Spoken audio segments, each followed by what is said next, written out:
It's our journey to know that's taken us from those very humble beginnings. It continues to point to a gene-environment interaction. I distinctly remember sitting there thinking, my daughter couldn't read on Monday, and now she can read. So I'm hosting my own reading challenge. Formula that we recommend based on the research. And we called it Lindamood-Bell Learning Processes. Welcome to the Lindamood-Bell Radio Podcast, where we explore topics in literacy and learning. I'm Dave Hungerford for Lindamood-Bell. Thanks for listening. At Lindamood-Bell, we believe that all individuals can learn to read, comprehend, and do math to their potential. Every day, our learning centers make a difference for students who have a previous diagnosis, such as dyslexia or autism, that affects learning.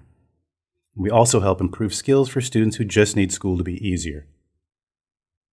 Our intensive instruction often results in extraordinary gains in just a few weeks. We develop the Imagery Language Foundation for learning and thinking. Find out more about our positive, interactive, one-to-one instruction on our website, lindamood-bell.com.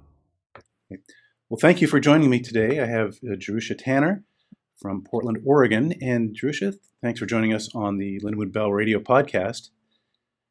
Maybe you could start by telling us a little bit about your family and your life in Portland. There's four of us. I have two sons. My husband is a lieutenant for a local fire department, and I'm the executive pastor at a church here in the area. So we have a great life. We love the Northwest. It's beautiful. When it's sunny, I think it's the most beautiful place in the whole world. When it's rainy, you just push through to when it will be sunny and green. So, yeah. And so how old are your sons? I have a 9-year-old and I have a 6-year-old. And I know that we've talked previously about Hudson. And tell me a bit about him. What kind of kid is he?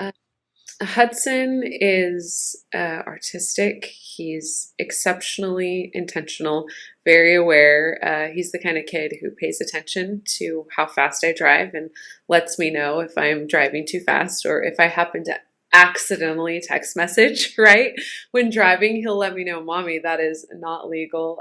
He's very creative. From the time he was born, he's been really obsessed with stories. Early on, it wasn't books. He loved people telling stories.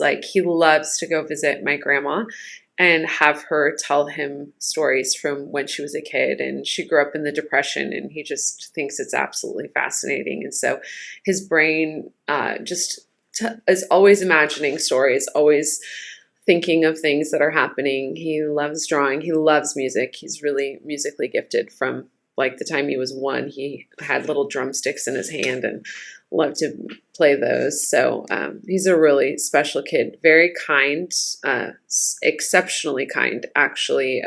Doesn't have that killer competitive instinct at all. He's very, very tall, above average tall, almost twice as tall as some of the kids in his class.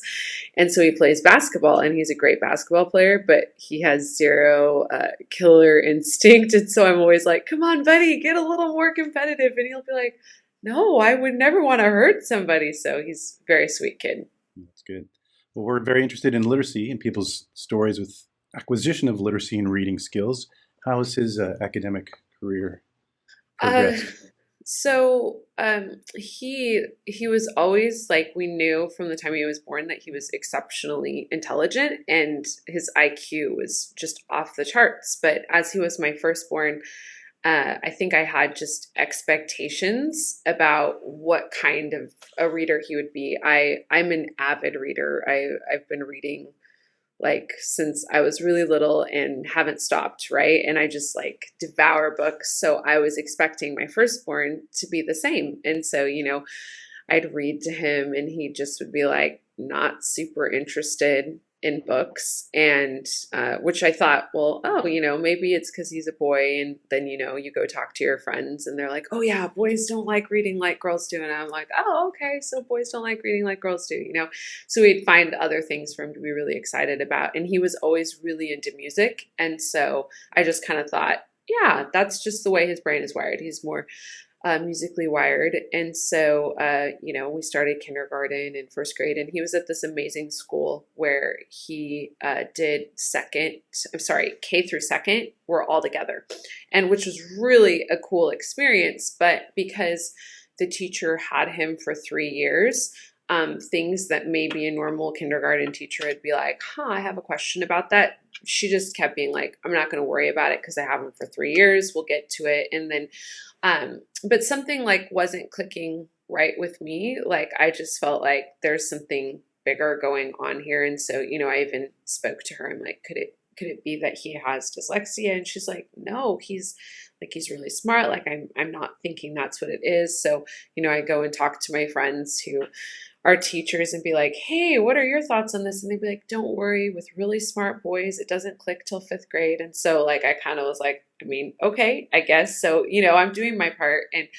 And then we changed schools for a variety of reasons. We loved the school we were at, but it was just more convenient to change schools. So we put him in a different school when he was in 2nd grade. And he started really not liking school. And he had gone from really liking school to now he doesn't like school. And he's starting to be aware that there are kids in his class who can read books that he can't read, right? And so then he's coming home and he's like not as confident and he's not as secure because he's not like them and he's not reading like them. And so I'm at this point in time, I'm like, I'm fairly sure that my kid is dyslexic, but I'm not a professional. And so we go to our fall conference and we're talking to the teacher and she's like, hey, I'm wondering, have you guys considered the possibility that maybe your son has dyslexia? And I'm like, yes, I have. I've actually been considering this for a really long time. And so it was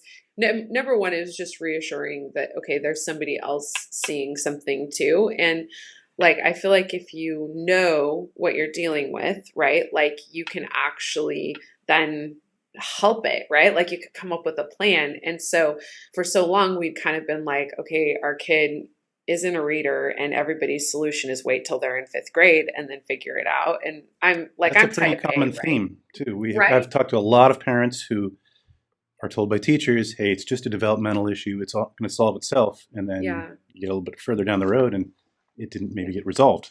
Yeah. So then we, like, at this point in time, there was somebody in the school who could assess our son, but it was an official diagnosis. And again, we weren't really sure like what the full possibility was. And then as a mom, I think you kind of go through a period of grief too when you're officially told that your kid is going to struggle to read. And I'm a huge reader. There's like probably like very few things in life that have brought me more joy than reading, right? So to be told that this thing that has brought me great joy, that has allowed me to do most of the things in life that I can do, my kid is going to struggle to do. And then, you get online and you start reading statistics and then you're just like in a panic. So you're like moving between depression and fear and panic and all sorts of crazy thoughts and then like you push through the stages of grief and you're like, okay, like what's our plan? And then you begin to realize, well, wait, this actually is kind of a superpower. And it allows you to see the world a lot differently than other people get to see the world. So how can we channel this gift and this genius and help you get the tools you need to read the way your brain is wired to read? And so how did you feel about this at the time going through that? Well, I feel like because we just decided that we were going to make having dyslexia a superpower, he really owned it and was like, okay, this is who I am. This is how I'm wired and I'm special and I'm unique. And then kind of through the process of discovering everything about dyslexia, we actually realized that I likely had dyslexia. I just learned workarounds really young and then find out my dad didn't read really till he was in high school. My grandpa never really learned to read. And so then the layers of grief are really broad. And then also being able to then tell your kid, hey, look at mommy has gone to college. Like mommy did all these things, and our brains are exactly the same way. Like you're going to get to where you need to go, buddy. So my youngest, actually, one day we were driving in the car, and he is like, "Hey mom, so Hudson has dyslexia. I was wondering what I have. I want to have something, like it's really cool." So I think just like our family talk about it was like, it wasn't a bad thing. It was actually a gift, and it's just one that's been unfolding, and we've got to figure out all the facets of the gift, right?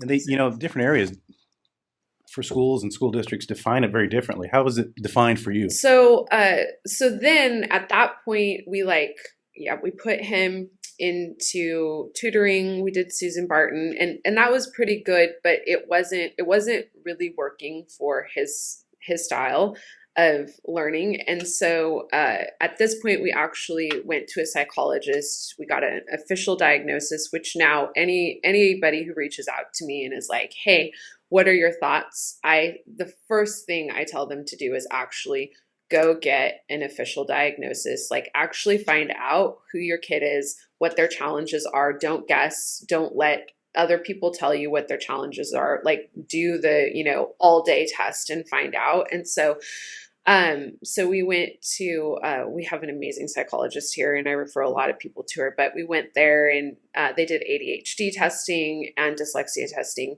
We found out that he has profound dyslexia, and also ADHD on the inattentive side. And so, again, just another layer of figuring out how his brain works. We also found out, which is really cool because they do IQ testing, we also found out he's super smart, super smart. And so that it's really cool to be able to tell your kid. And that's one of the reasons I even recommend going to a psychologist, is so many of them are super smart, right? Like so many kids with dyslexia are just brilliant. And so being able to tell your kid, "You are so smart. This is something that's a challenge for you, but it doesn't limit your intelligence," I think is a really powerful conversational tool with your child. And then from then we just went on a journey to find what was the right way of like teaching that would really help his brain. I know for a lot of people, Susan Barton is really amazing. And so I'm so pro that if that works for your kid. It wasn't what he needed, just with the ADHD, all of that.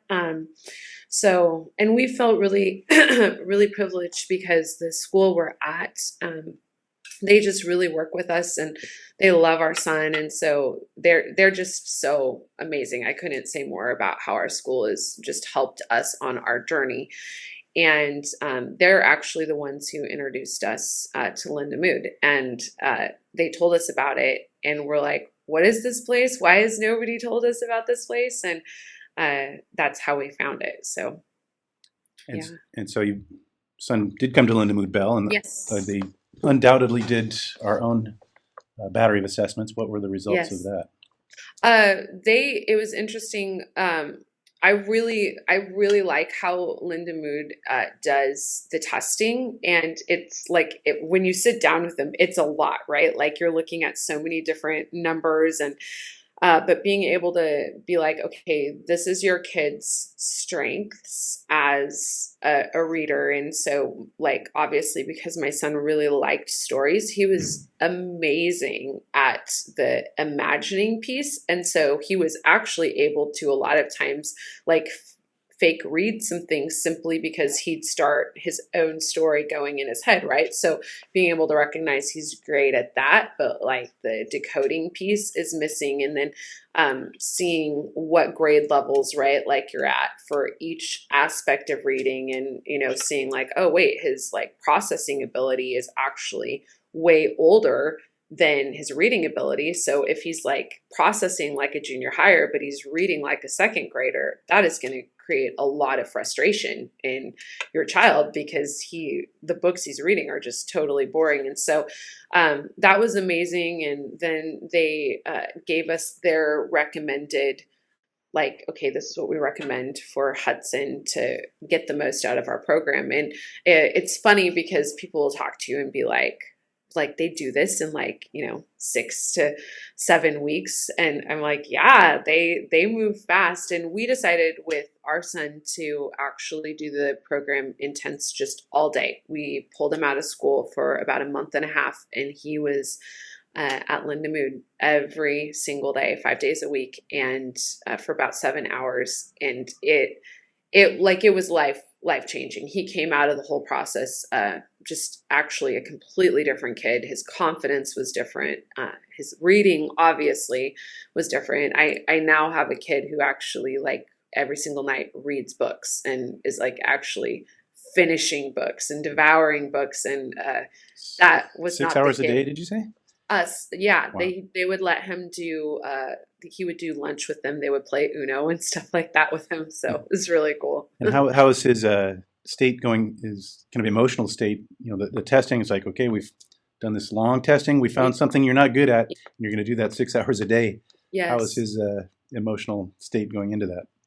Well, he was actually the one who was like, I want to do this. I want to read. And so I want to go all in for it. And so he was really, really excited to do it. And I mean, and everyone at Lindamood is like, they're really the best of humans. Like when he graduated from the program and they did this tunnel and he ran through it, and all the different people who had worked with him were forming this tunnel. I was having to work to not just like stand there and weep, because they weren't just teaching my kid. They connected with my kid, and they believe in my kid, and they wanted him to learn to read. And so they were using what they do best in the world to help him read it. It's a pretty amazing thing. So he loves everybody there.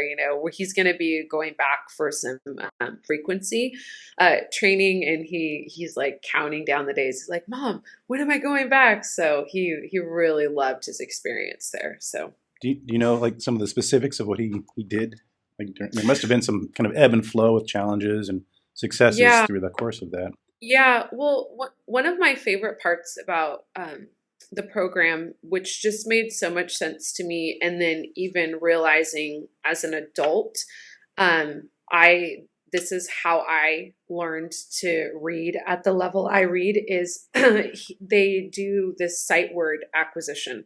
And so one of the first things they do is they try to give them 1,000 of the most commonly used words so that they can just add that to their bank. And that's like easy, right? And so that alone, I think, just completely changed his ability to interact. But then they're like teaching them to sound out multiple syllable words, and the air writing, where they'll have them see a word, take the word away, and then they have to air write it. All these things they're doing to like get their brain to connect with the material is absolutely amazing. And then, they start then having the books, and they start, I don't know if they started with first grade level, but, then you actually start reading the paragraphs when you get through towards the end of the program. And, we would go in one week and he'd be at second grade level, and we go in the next week and watch what he was doing. He'd be at third grade level. And then, at the end, he was actually reading at a fifth grade level. So it's pretty amazing. And it moves so incredibly fast. And I honestly don't know how they do it. I'm like, is this voodoo? Like, is this magic? How do you do this? It sounds like it was a great experience for him. How's he? Has he been able to kind of transfer those decoding skills into homework and the school activities that require you to be very independent? Exactly. So coming back, like actually it was interesting. He was more concerned about coming back to school than he was about going to Lindamood, which was like really interesting to me, because I'm like, you've been going to school with these people for a couple years. You started the school year with this teacher, but he felt such confidence and such strength at Lindamood. And so when he went back to school, there was some apprehension, but it was really interesting because his teacher shared with me, even the first day back, she's like, your kid is not even the same kid. She's like, his ability to focus on what's happening is just night and day different. And so just watching his confidence change. And so, like, the other night we're sitting and my boys are doing homework, and he actually like took his brother's homework and read to him his homework and told him what he needed to do and was explaining it to him. And I was like, I mean, that would have never happened 5 months ago. He wouldn't have even been able to read it. It would have been like Spanish or something. So just even that is such a sign to just his ability. And he wrote one of his first assignments when he came back. He actually had to write a paper, and so he wrote this story that was original, and he wrote it. And so again, that's not something he would have been even able to consider before the program. So That's good to hear. So he's in fourth grade, and yes, a couple of years you'll have middle school. Are you feeling pretty confident for his ability to tackle harder and harder information and material? I think that is actually one of the places I'm at just as a mom, is trying to figure out, okay, where are the places that we still need to strengthen so that he's ready for junior high and doesn't get discouraged.